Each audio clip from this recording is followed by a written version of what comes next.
The Shawn Show is brought to you by Body Butter Bakery. Visit www.bodybutterbakery.com for beard and body oils, hydrating shower gels, and nourishing body scrubs with popular scents like strawberry lemonade, mango and pineapple, and champagne apple and honey. bodybutterbakery.com, a proud sponsor of The Shawn Show.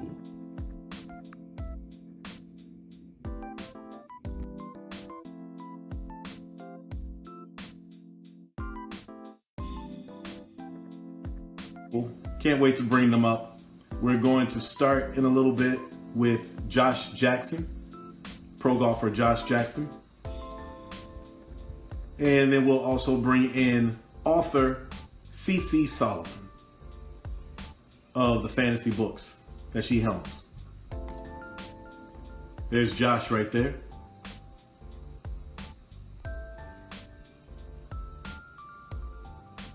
And we will bring in CC Cat Solomon in the second half of the show. But before we get to that, there's something that I want to share with you guys. I want to tell you guys real quick before we get on and bring on Josh. Just a little thing that when I'm annoyed by something, I'm often thinking, does it look like I give a fuck? DILLIGAF, does it look like I give a fuck? DILLIGAF, I would not give them up. No, no, no, no. DILLIGAF, this week's DILLIGAF. Y'all, it comes back to Walmart. Walmart has Juneteenth products. People saw this with Juneteenth ice cream and even celebrate Juneteenth bottles of wine. Now, there are people who saw this as the corporatization of black folks once again. And I feel you on that. But let's be reminded that we really don't care. I know I don't care. Corporations want to add some kente cloths to some ice cream, go for it. What, y'all gonna boycott Walmart now? Really? I don't care if they have Ku Klux Captain Crunch. You're still gonna go to Walmart. Hell, I brought them $200 in loose change at the Cornstar machine just 2 weeks ago. All of you rave about Pay LaBelle pies, where did you get those from? Walmart. Are you really gonna boycott Walmart over them trying to appeal to black folks and do what they do with Cinco de Mayo and Thanksgiving and the 4th of July and every single holiday on a corporate level? I don't give a fuck. And you shouldn't either. I don't care. That ice cream probably tastes terrible. But I don't care that they want to put kente cloths and Juneteenth stuff. Everybody just want a day off. That's all we want is a day off. Here's what's important. Of the $50 billion that Wall Street presented in pledges after the George Floyd incident, about 5 to 10 billion of that money has made it to our black banks and on the equity market, and people have gotten loans. One bank in South Carolina, based out of South Carolina, went from doling out $50 million in loans a year, 2 years ago, to $160 million in loans. That is all that I should care about. Not whether or not they got Ripple in Juneteenth bottles. Because let me tell you something. Down the street, there's some brothers out there who's selling Juneteenth products right now. So when I say this, it's all a matter of I can't get there. Does it look like I give a fuck? If I had all fucks to give, I would not give them up. No, no, no, no. DILLIGAF. Ooh, DILLIGAF. I don't give a fuck about this one, guys. Sorry. 10 black people were killed in a grocery store a week and a half ago, and you want me to give a shit about some ice cream that looks like kente cloth? I'm sorry, I can't get there. I got this much energy to give, and I want to give it to the right things. And if you want to give to something that's important, go to my page and go to the link that's on my bio and donate to one of the 6 GoFundMes that helps out the community and the families that were affected by the Buffalo shooting. I'm still on that one. We had one yesterday. I'm still on that one. Put your energies to that. I can give a fuck about Juneteenth ice cream. Sorry. You can take away my black card. You can take away whatever. I ain't marching down Pennsylvania Avenue over some kente cloth ice cream. But I bet you that wine tastes terrible. Okay. How about that for an introduction? With that said, I'm going to bring on a brother who is a long distance driver. Probably don't know what the hell I got going on here, but he's about to pop in here. The one, the only, my man, Josh Jackson from Josh Jackson Golf. How's it going? Hey, Josh, sorry about that. My camera's acting a little. Hey, that's okay. I see you.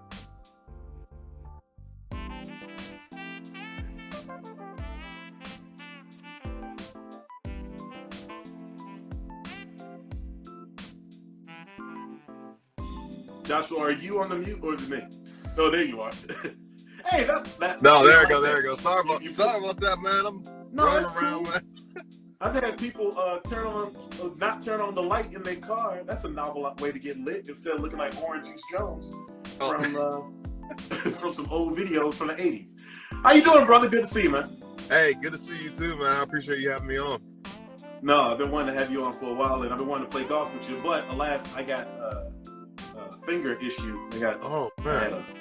It's a long story. I got a hand issue, but we'll be playing soon enough. Where are you talking to us from now? Are you at a golf course? About to go practice. About to go practice. Yeah. What is practice like for a man who can drive the ball? Did I read this right? 427 yards. 420. What was it? You had a long drive in a 452 was my longest. Yeah. That was up in Denver. Like around this area, like the DC area, it's very tough to make the ball go because we don't have that much elevation. So around here, I'll hit it probably 380, 390. So you had the altitude help you in Denver and maybe a little bit of a roll, but you drove this joint. What is it? 3 football fields, at least. Yeah, that's 3 football fields. Over. It's like 4.5 football fields. 4.5 football fields. Wait a minute, how many feet in a yard? Oh no. Oh, right. It's yards. I'm thinking feet. Yeah. You drove this thing 4.5 football fields. Yep. And okay. Funny story too, because I mean, it was I just got my new equipment. Like it was my first time, hitting with my new equipment and everything. And I ended up, I had 2 pinched nerves in my back. So it was tough for me to rotate the entire day, right? And I hit it on I didn't hit it that good. I just when it came off my club face, it was the perfect height. It was a really efficient ball. Because when they told me the number, I was like, what? Okay, that's cool. So I was surprised too. I was like, because when I saw it in the air, it just it wouldn't come down, and I lost interest after a minute. Or a couple seconds. I was like, oh, okay, cool. It's straight. It's gonna be in bounds. I know it's gonna be in bounds. And then when I got the number back, I was pretty surprised too. I'm not gonna lie. Oh, but God. I know I got more in the tank for sure. Especially that was last year too. So I'm really excited to see what I can put up this year when it comes trying to break that number. We're here with golf pro Josh Jackson from Josh Jackson Golf, presented from the Shawn Show, presented by Body Butter Bakery. Go to bodybutterbakery.com right now. 30% off of all products through the Memorial Day weekend. Josh, let's back up, man. How did you get into golf? And I met you. We're about the same height. You're like 6'1", 6'2", something like that. But you're linebacker size, 245, something like that. Yeah, like somewhere in there. I don't weigh myself all the time, so See, women, we get squeamish about that thing too. Like, don't weigh me too much. You ain't at a combine. But speaking of combines, did you ever pursue another athletic career? How'd you get into golf? You said, how did I get into golf? Yeah, how'd you get into golf? Were there any other athletics that you were looking to get into? Well, I've always played like pretty much every sport growing up.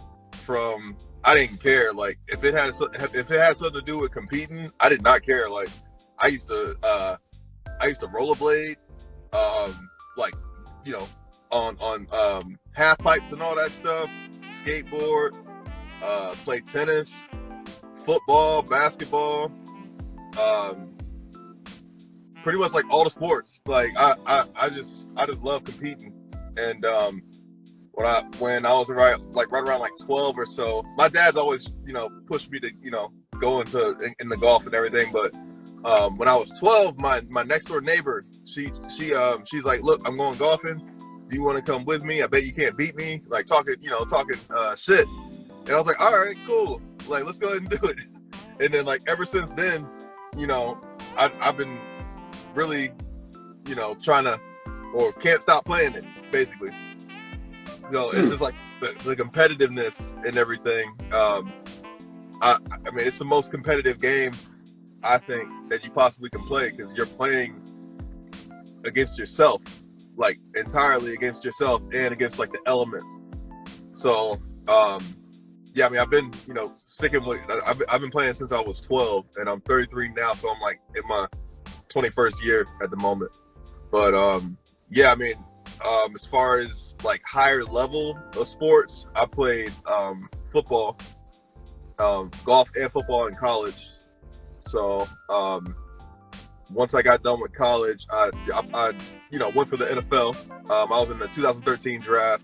Had a couple tryouts. None of them, worked out, obviously, but ended up working out. So like once I got, once I was done with the football stuff, I ended up, going, back over to golf.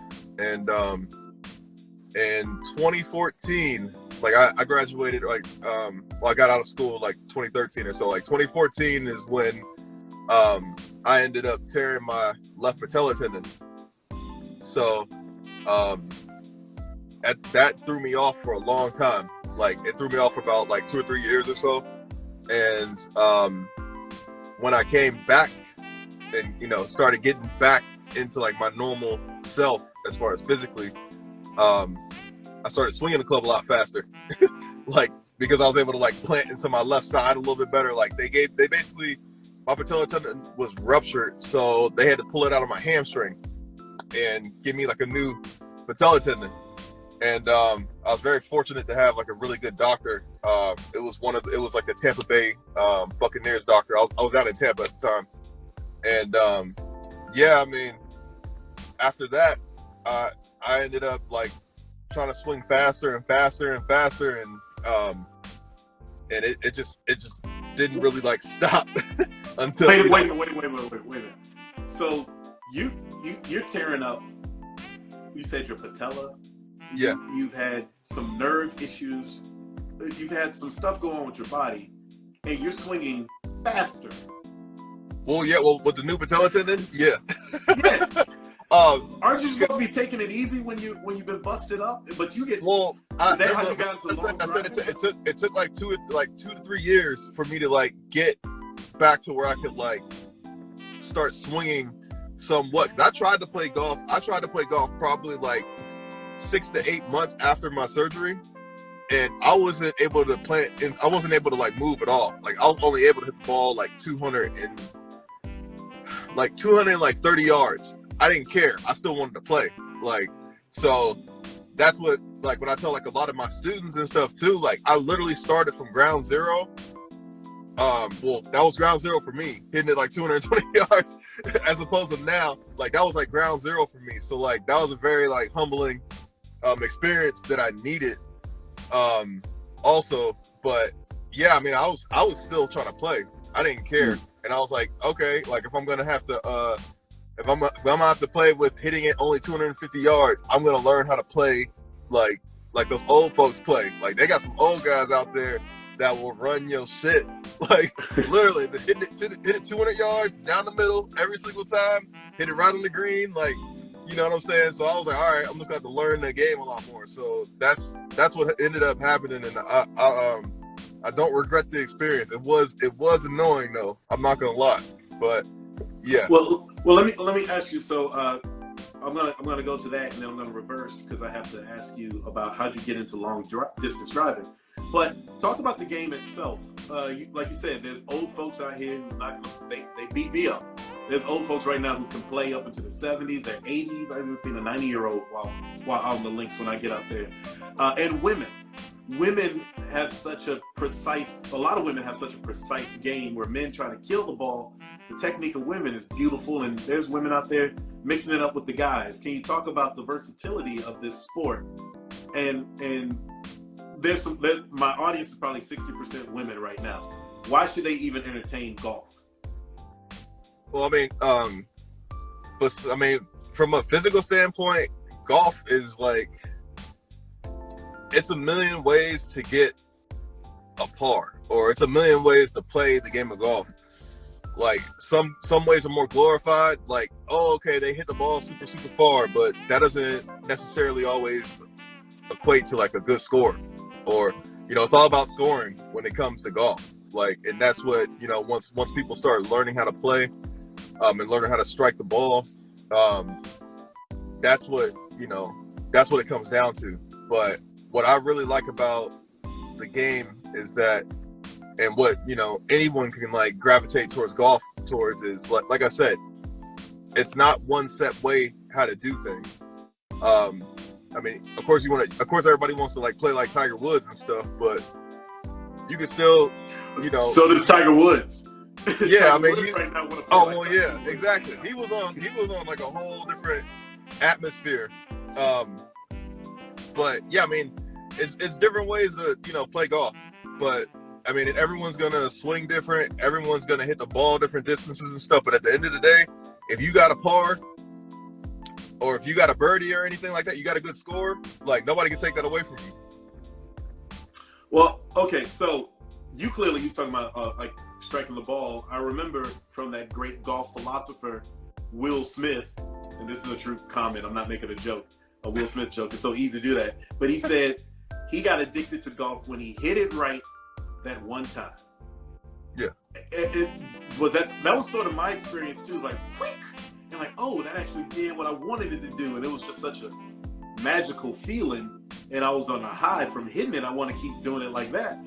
But you learned how to hit it right, and now you're like a long distance competitor. How'd you get into long distance drive? So, I got into long drive, like I said, like after I tore my patellar tendon, and I started getting back into the game like a couple years later, like right around 2017. My speeds kept climbing and getting back to like normal. So I went from like barely being able to like, you know, plant onto my left leg because of, you know, the surgery and everything.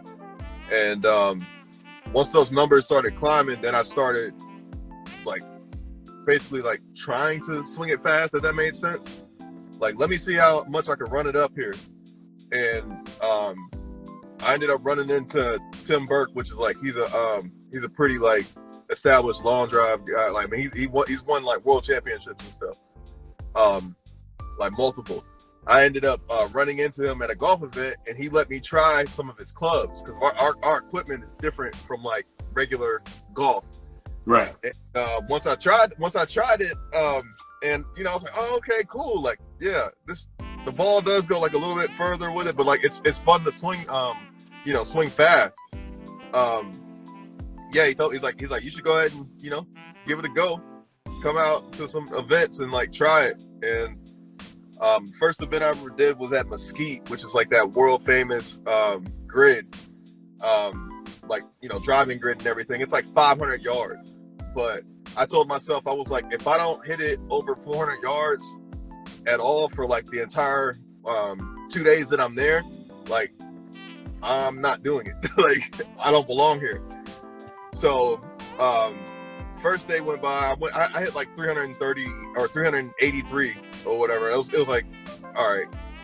And then the next day went by, my last like couple sets that I had, I ended up breaking 400, and I did it a couple times. I was like, okay, cool. So that's what started, like, ever since then I went ahead and started, you know, trying to do full seasons, or, you know, get into competitions and stuff. And yeah. How do you generate the power? It's not all arms, is it? I mean, because you're swinging, no. You're twisting through the zone, right? Can you explain the philosophy of driving? So I can get these tips, so I can get down, get better. Basically, what I tell people, as far as like, I mean, movement is a funny thing, but so you have to like correlate, I guess, a couple different like movements to try to get it down. So in simplistic terms here, I'm not trying to get scientific or nothing, but you know, when you're throwing a punch, right? Are you gonna throw a punch just with an arm? Like, you're gonna look funny. You hear some people like, they're like, all right, bring everything with it, like bring your ass with it, like bring, you know, come all the way through. So that's what I tell people with the golf swing. Like, most people are swinging and they're just using their arms. Like, so you're gonna punch somebody and you're just gonna do some like little punch. Like, we're trying to throw haymakers. So how are you gonna like, you know, get into your shot if you're not loading up your right side? Because when you're about to throw a punch, you're gonna load up like your backside, and then you're gonna step hard into whatever object you're trying to punch. So it's pretty much like the same foot pressures when it comes to a golf swing. So legs legs and like feet and like putting pressure into the ground is very, very important, and that's how you generate the power. Everything else pretty much, it's like you're working from the bottom up, if that makes sense. We're here with long drive competitor and golf pro Josh Jackson. He's a golf pro, mostly around the DMV, but you know, have cash, he'll travel, I'm sure. You about to hit the links. You about to hit the driving range now, so you can get some practice in. But real quick, I got to ask you about this aspect. As a man of color, particularly a brother, last name Jackson, in the golf game, first of all, how did Tiger Woods have an impact on you, or did he have an impact on your dad? And so are you more like a second generation Tiger file when it comes to being a black man in golf? Or could you just go through that, explain that for me? I would say, I mean, my dad, he started playing golf like right around the time that I was born, actually. So like 1988. And he's been playing, I mean, he's been playing since I've known him, or since I can remember, if that makes sense. So I wouldn't say, like, Tiger Woods probably amplified it a little bit more, like made it, you know, more, you know, I guess like more accessible for his generation. But as far as for me, Tiger definitely inspired me, you know, starting out. Like, I really can't speak on, like, I guess, like, you know, that effect of anything, but yeah, like I wanted to play golf like Tiger. I wanted to do everything like Tiger, like, especially when I was younger and stuff.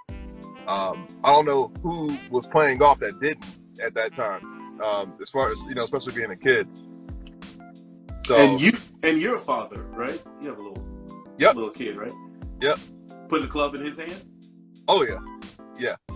And he's 3.5 right now, so I just want him being able to like swing stuff and just swing it fast. Like that's where we're at. So he likes to hit stuff, period. So I'm not like pressuring him like, look, you're gonna hit 30 Fisher Price drives a day, this and that. And I'm like, no, I'm not forcing it in on him, but he is starting to like it a lot. Like, he's like seeing me do it, like, and yeah, like I can't bring him to the driving range anymore and him not want to hit some golf balls also. Like the days of him just sitting and watching, like he doesn't want to do none of that no more. So yeah, I mean, I'm all for it. Like we could spend all day on the golf course if that's what you want to do. So yeah, but no, I'm definitely he's definitely liking it a lot. He's Josh Jackson of Josh Jackson Golf. Josh, how can the people reach you on these internets if they want to get some lessons from you, or just check out some of your awesome videos that you put out of you swinging the club hard as shit? And it's getting faster too, man. It's getting faster. It's about to be crazy. It's about to be crazy. Like, I'm really excited for this upcoming year. We got some like cool things happening in the summer and everything, but no, it's gonna be nuts. Like, so you can go to joshjacksongolf.com. That's where most of my information is. If you're on social media, Josh Jackson Golf, just like the the tag and everything, that pretty much works on every single social media outlet that I have. Cool. That keeps it easy for everybody. I'll put it in the chat. JoshJacksonGolf.com, and I'll remind people throughout the night. Josh, I know it's dark out there, but there's some lights out there for you to hit it. But please hit them well, and thank you for dropping in, brother. Hey, not a problem. Thanks for having me, man. Thanks, brother. Have a good one. All right, have a good one, man. Thank you. That's Josh Jackson, everybody from JoshJacksonGolf.com. He hit the golf ball 452 yards.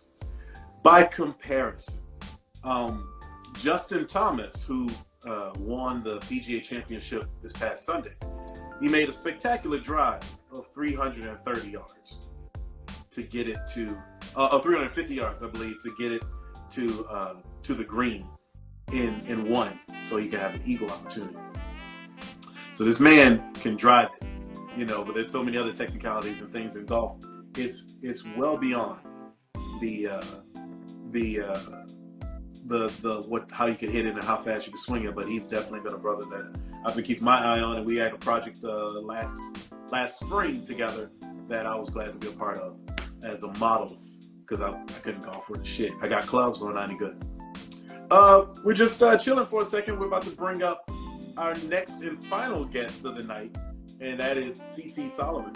When she's at the ready, we'll bring her up to talk about her journey as a serialized author of fantasy books. She has a series of fantasy books. You have these Hunger Games out there. You have everything else out there, and I think we just popped up and saw her. And she flips inside out. There she is. Hello. Can you hear me? I can hear you very well. CC Cat Solomon here, author of several urban fantasy fiction books. And I remember when we met like about a decade ago, or at some event, some party, I think, and we just talked, and I said, yeah, I wrote a book. He said, you wrote a book? And you were really curious about the whole ins and outs of the book writing process and all that stuff. I'm like, yeah, I just up and did it myself. And sure enough, we're here a decade later, and she's done more than up and do it herself. She's been listed on the US Today bestseller list. She's written, how many books would you say you've written now, Kat? Probably about 10. A clean 10 books, ladies and gentlemen. And they're serialized too. Do you have 2 serials? Like, we'll get into that. She's Cat Solomon. I call her Cat because she's Catherine, but it's CC Solomon because that's a way cooler author name, because we authors have to do that sort of thing. Just like I'm Shawn Durham, it makes us feel important. But yes, CC Solomon, ladies and gentlemen. And thank you for joining the Shawn Show. Thank you for having me. I'm excited. All right, so let's talk about your journey. So there are a lot of people out there who, our first hour we had Dr. Barbara Walker, who turned into author Barbara Walker. And she wrote this huge tome about women of the Bible. It's a fantastic book. But it's tough for people to actually get going. They say they have a book in them. Many people think they have a book in them, but they don't do it. How did you get started with your process? Well, it really was, I always wrote as a hobby and just had these stories in my head that I had to get out. And I'm a big reader, so I wasn't seeing a lot of people like me in the books that I read. I'm a writer. I like to read. I wanted more diversity. It just made more sense for me to kind of, take the bull by the horn, so to speak, and put my stuff out there. I tried to go the traditional route, but research was showing that in the area that I write, which is urban fantasy and paranormal romance, a lot of that is taking off in the indie publishing world. And so I kind of just moved in that route and took it away from there. Why was it evident that the indie publishing world was more receptive to what you were doing? Was it just that because the mainstream guys were trying to play the hits, they weren't looking to develop or mine things that would reach different audiences, or what? Why is indie the way to go, or was the way to go for you? And I mean, for several reasons, there are voracious readers out there, and they want their books and they want them now. Traditional publishing takes a long time, and if you want to do quick to market, indie publishing is the way to do it, so you can get out more books per year. But also, when we're talking about traditional publishing, they want you to already have your following.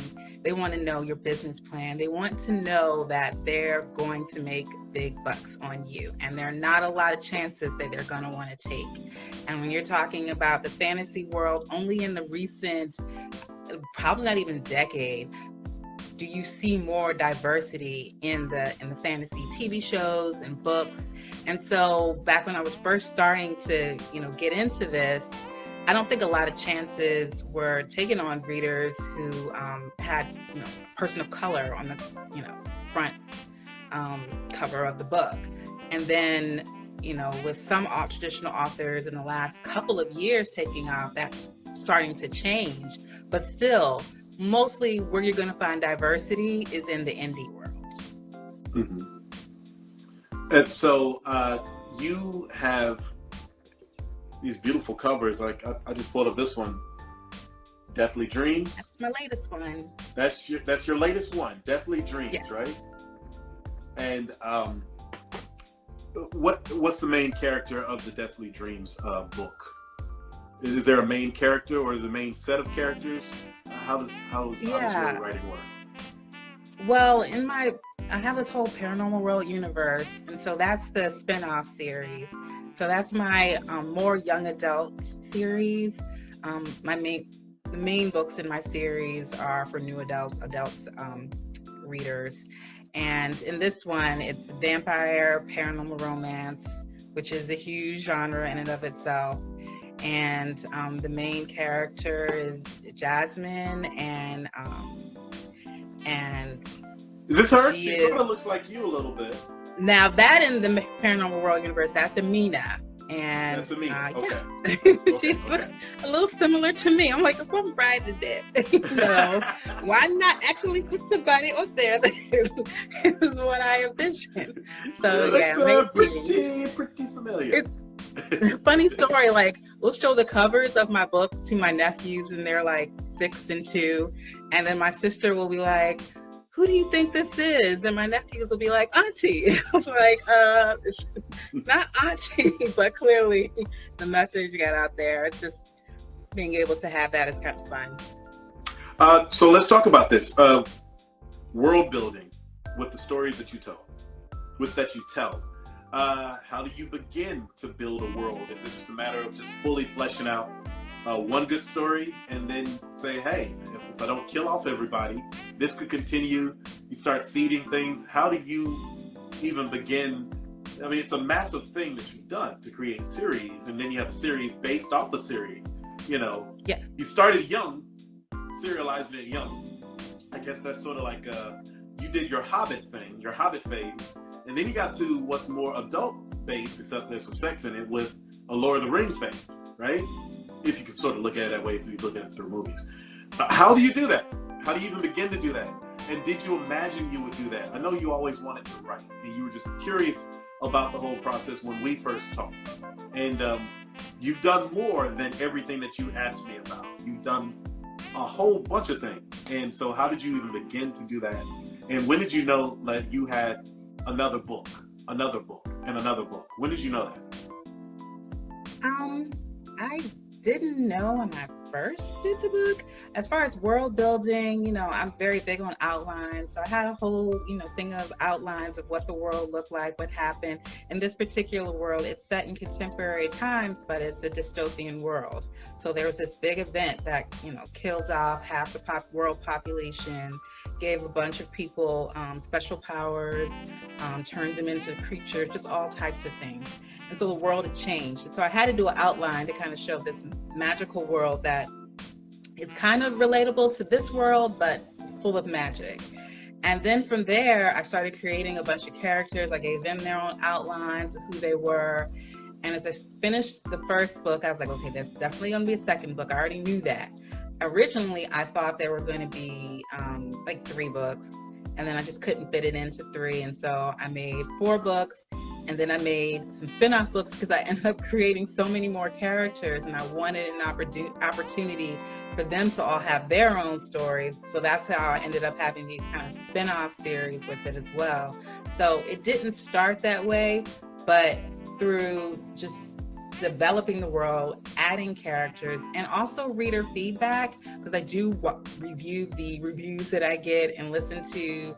I have readers before it goes out, listening to what they're saying about the characters they really love that I didn't think that were going to be so popular, made me think, okay, I need to give this character their own book. So it's a combination of things. When was your first book? The first book in this series came out March 2019. Was that the first ever?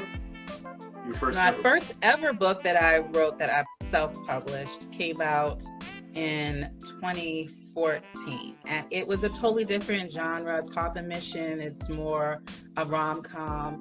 And I believe I've grown a lot more as a writer since that time. It was, you know, a stressful process then, but as you become more comfortable, know the ins and outs of the business, it is a business. I can't just write in the comfort of my own home and then just put it out into the world. And that's something that I had to learn through the very first book that I did. And then even with the first book in this series, there are a lot of lessons that I learned as an indie writer that people don't tell you. They think the hardest part is writing the book. That's the easiest part. Mm-hmm. Yeah. The hardest part is putting it together and doing all of the marketing, finding good editors, good proofreaders, good cover artists, and then building your platform. Because I did do a business platform of who my audience was, what kind of things they like to do, read, because I want to write to people who want to read my books, and I want to give them what they want.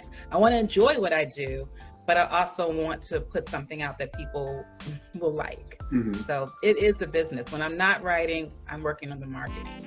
You know, it's very interesting that you said your first book was kind of a rom-com, which as a guy on the outside looking in, it feels like that's a boilerplate type of book that we think women are interested in. But then you said something that was interesting. You used the word growth as a writer.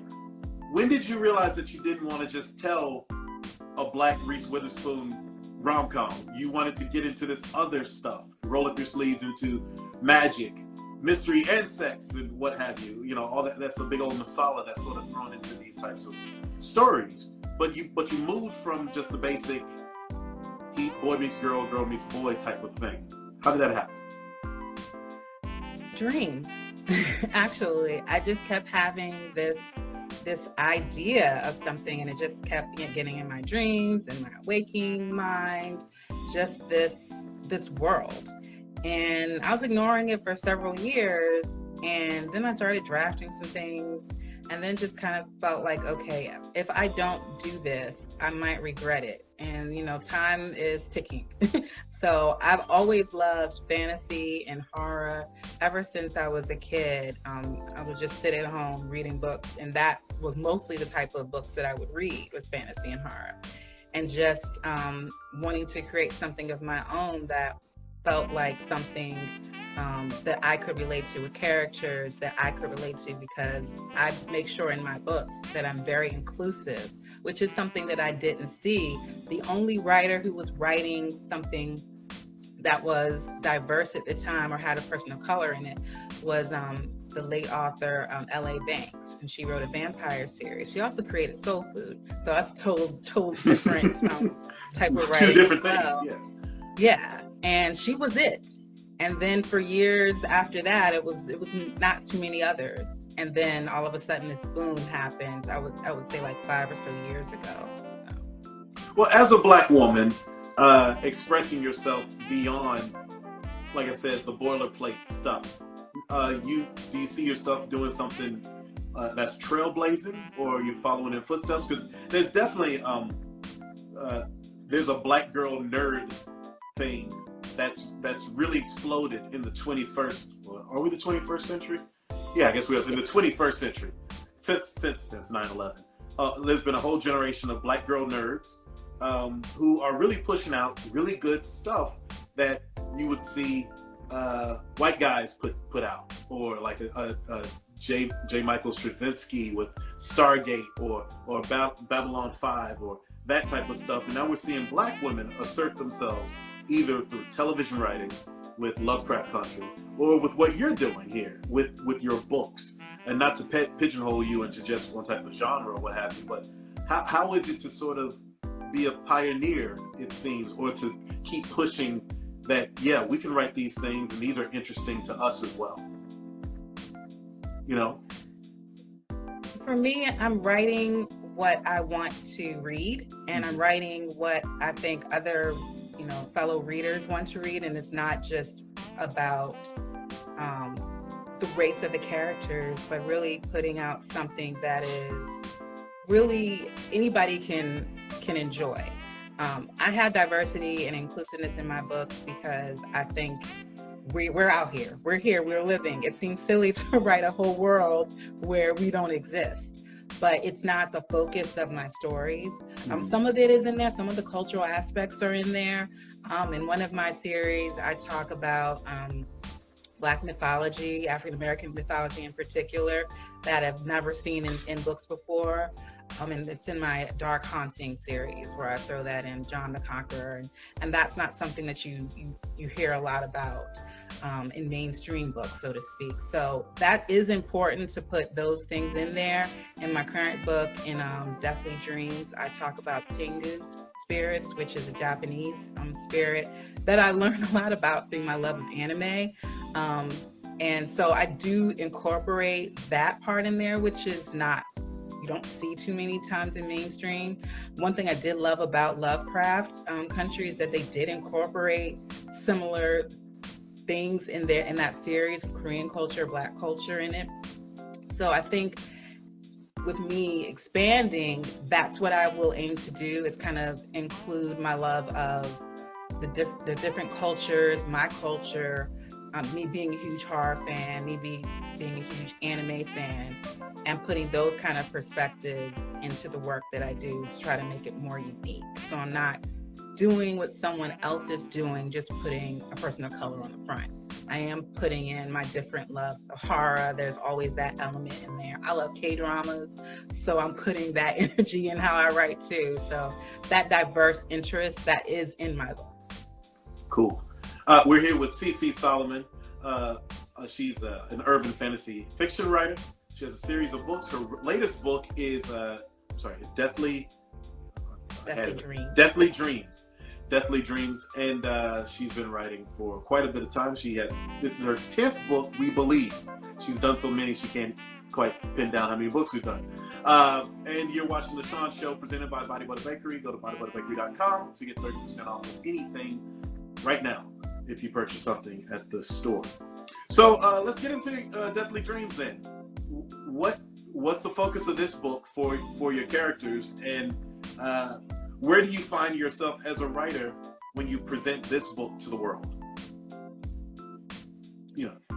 So this is my latest one, and in this one, it's a continuation of the love story, so to speak, between the two main characters in Deathly Touch.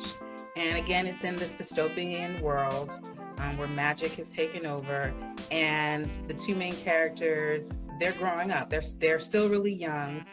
They're still finding each other. This main character, I wrote the first book during the pandemic, with the feeling of isolation, and the main character has this ability that if she touches anybody, they die. So she has lived a life of isolation so that she doesn't kill people. And that started to change when she met this vampire who she was able to touch without killing him, and finding ways to kind of maneuver around the world with this ability that she has. And in this second book, she's, become this badass now, fighting in this special forces team. But of course, when you are fighting to take down bad, they've encountered a big bad themselves, and it's caused a lot of people on her special team to get afflicted with this mysterious illness or disease, they're not quite sure, that causes nightmares and eventually leads to death. There's a nod to the Nightmare on Elm Street series, and just that kind of concept of your dreams can kill you. And I do an actual nod to it in the book. But that's kind of what inspired me, and just them journeying to kind of find out who's behind this, and take them down, while also dealing with the affliction as it progresses, killing off, friends and family, including the main character, her dealing with being afflicted and fighting through the nightmares and the eventual other parts of this. So that's the main summary of the book. This sounds like something I would actually read, or would like to watch as an HBO series, Like, this could have been a series that could have presented right after True Blood, it sounds like, or something like that. It seems like there's a lot of thought, of course, into the world building, into the stakes, and into the other things that are going on in this world that you have created. And that's the impressive thing. So how do you stay focused? You said your dreams have propelled you. How do you stay focused in putting these down, these ideas on paper, and organizing your thoughts to tell stories?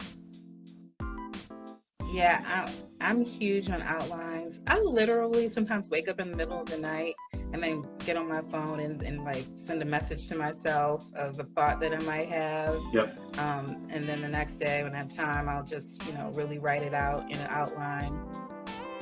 Even in the middle of writing a book, I will outline the next book that's coming in my head so I can get right to it when I'm finished. So I'm always connected to my laptop, my phone in some way, taking notes, and so that, I can keep moving. So I haven't run out of ideas yet. And that's the cool part, is that I haven't hit that writer's block. Mm-hmm. Well, for me, it was always cocktail napkins. So if I'm at a bar somewhere, yeah. I'm writing them down somewhere. But I'll tell you, if once I've written them down, they're sort of codified in my head. Now it exists. Yeah. It's an actual thing, whether I outline it or not. But for my long form writings, particularly my plays, I do outline it and break it down. I want this to happen. But then I start telling the story as I start breaking it down more, and it becomes a treatment. But everyone has their own different processes, but I was curious about yours, because this is a lot of work. 10 books and a lot of characters and a lot of turf and a lot of rules to create, because I'm a big comic book guy, and this is similar to comics that I've read. And there's got to be rules to magic, correct? You just can't say, oh, it's magical. So how did you come up with the rules that your characters must navigate in your stories? I came up with, there has to be ups and downs. The stories have to be like a roller coaster. They can't just be, this person is all powerful and doesn't have any kind of, deficiencies, any harms. And so that was important for me to kind of remember that she has the main characters. Amina, in my first book, she's really powerful, but she has to have limits. If she's killing somebody, it paralyzes her afterwards. Like, she gets drained, and the bad people, they have to have some kind of weaknesses. They can't just bulldoze all the characters until the very end, because then it's a depressing read, so it has to be that kind of ups and down kind of thing. And so when I'm doing my outlines, I have to remember to put in, what is their kryptonite, so to speak, and what are the rules of the world, so that it's something people can, kind of do a roller coaster with. I've read some books where, they're still good, but sometimes it can be a tough read. when the world is just dark, dark, dark, dark, dark the whole time. So I implement those kind of rules, but again, that's part of the world building. All right, 3 minutes before IG starts to get snide with me. What makes for good romantic tension for you? Say it again. What makes for good romantic tension? Because I am a huge K-drama fan, they're really, really good about just doing the slow build. I'm not necessarily... K-dramas have a way of even the hand holding, and you're like, oh my goodness, they held hands. When Western dramas, it's kind of like they're going just right at it. And it's crazy, but what I like to see is just writing in the action, pausing with that, going through the emotions, the feel, you know, how it felt physically, how it felt emotionally, mentally, and then building from there. So each thing has to have a reaction when you're writing. Sometimes it's easy to show on a TV show, but when you're writing it, you have to give the reader time to feel. So if someone is going to lean in for a kiss, how does that character feel about that? What do they want from that, physically, emotionally? And so that's kind of what I consider when I'm putting in those romantic moments, really getting into each slow build of the characters kind of, joining in. And it can be small things and it can be big things too. So we're here with CC Solomon, and she has several series of books out right now that's available online. Basically, you buy them online, correct? But go to ccsolomon.com.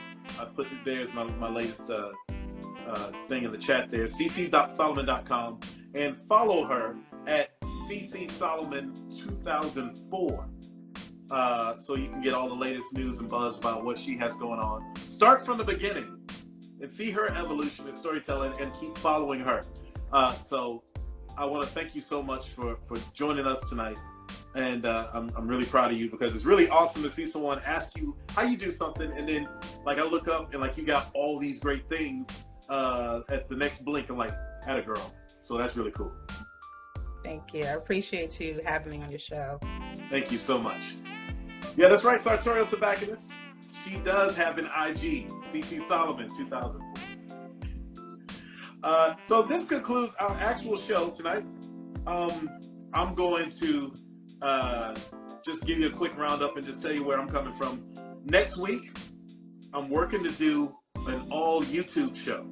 So that means I'll have HD TV. We will look a lot cleaner, a lot better. And next week will also get me into my summer shows. Hopefully those will be something that you'll find light, breezy, and hilarious. And the guest list is still evolving, but we're going to do our joke show like we always do to close out each volume.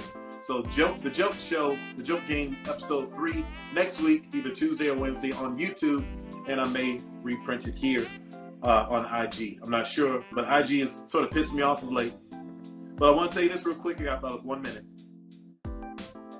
The world is there's too much going on in the world to revel in silly stuff. Find something you care about and push forward and speak not just your truth, but speak the truth. All right? It's not about rivalries from reality shows. It's not about he say, she say, about frivolous shit. It's not about any of that. It's about mass shootings. It's about a war that's threatening democracy. It's about racial injustice. It's about standing up for women's rights. It's about more than someone slapping someone on stage. It's about more than the he say, she say. Gonna leave you with that. Shawn, overtime is coming up next. I have to log off first, and then I'll sign back on. Anybody wants to join me, hit me up. But this has been the Shawn Show, and thank you so much again. I'm glad that y'all find me every week. And thank you to Body Butter Bakery. Thank you to my guest, Josh Jackson at joshjacksongolf.com. Barbara Walker. Visit her at Barbara Walker. The Shawn Show is brought to you by Body Butter Bakery. Visit www.bodybutterbakery.com for beard and body oils, hydrating shower gels, and nourishing body scrubs with popular scents like strawberry lemonade, mango and pineapple, and champagne apple and honey. BodyButterBakery.com, a proud sponsor of The Shawn Show.